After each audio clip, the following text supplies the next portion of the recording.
Grip Moto ICC. Ito to. So ito yung setup. Insta360 Ace Pro. Kumuha tayo ng mic adapter niya.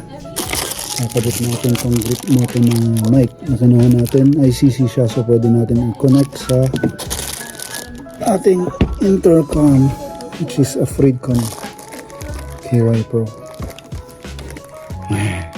Let's try it out.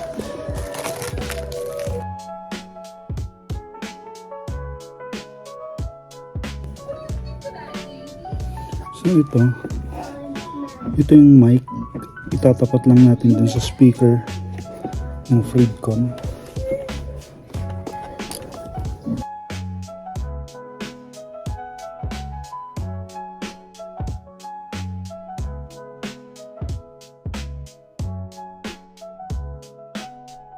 Okay, Insta360 Ace Pro with the mic adapter. And then this is the Grip Moto ICC mic. So kinonect natin yung, this is the mic for the pinaka ICC para sa intercom na mic. Tapos kinable management na lang natin dito. Sek. Okay, try natin yung audio niya. Let's go for a spin. Okay, dito na tayo sa highway. Ikot lang tayo. So can you guys hear me? Kamusta ang aking audio? Naririnig ba ako? Naririnig ba yung sounds ng YouTube ko? Testing, miking, testing. Kunwari malakas. Hello, test mic. Alright.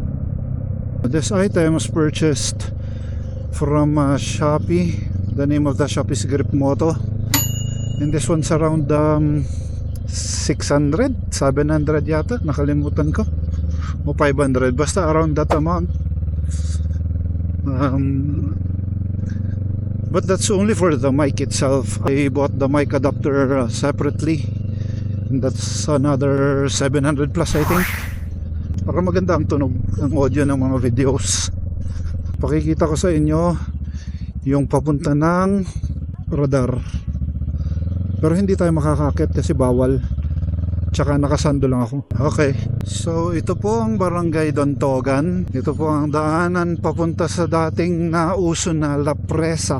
Ang La Presa ngayon hindi natin matatanaw dahil I think it's already 5 p.m. At pag ganitong oras, foggy na ang bundok. Pero tingnan nga natin. Ay medyo kita pero hindi siya ganun ka-visible, I think.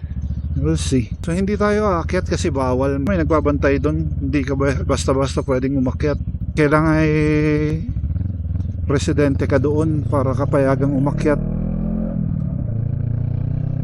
Ayun no, very foggy na so hindi na makita. Pero yan, yung puting yan, ayun kung nakikita nyo yung medyo nakalabas sa fog na yun. Yan po ang Mount Santo Tomas. Nandiyan dyan ang relay station. Nandiyan dyan yung malalaking electric fan ng Baguio City. Kaya malamig dito. Ayan o, it's very foggy already. Pasyal ko lang kayo dun sa may paanan habang tinetesting natin tong mic nating bago. ICC mic from Grip Moto.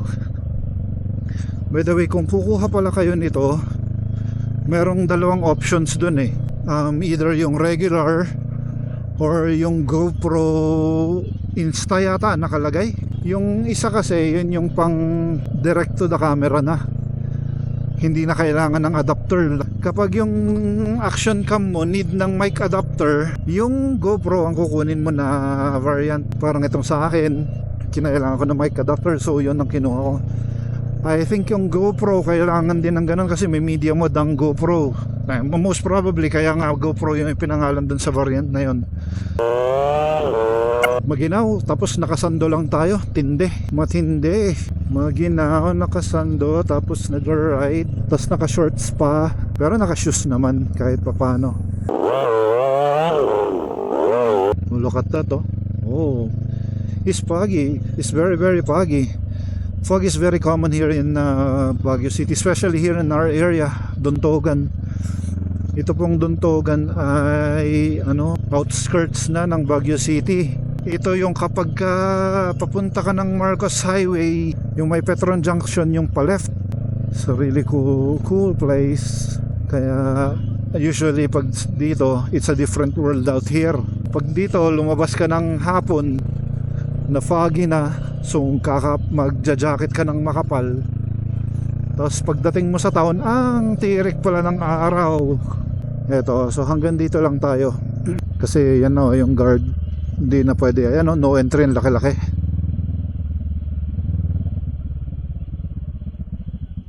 O yan. Makita nyo yung view dito. Makikita mo dito yung Marcos Highway, pero ngayon foggy kaya hindi mo makikita.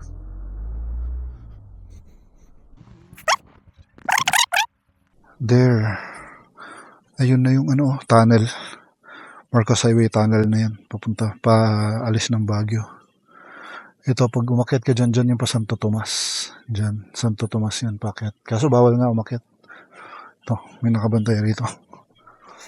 Okay, yun lang. Uwi na tayo, tapos edit na natin to.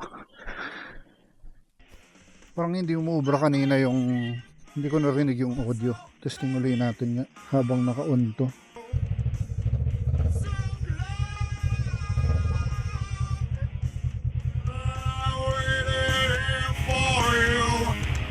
Full volume ng audio.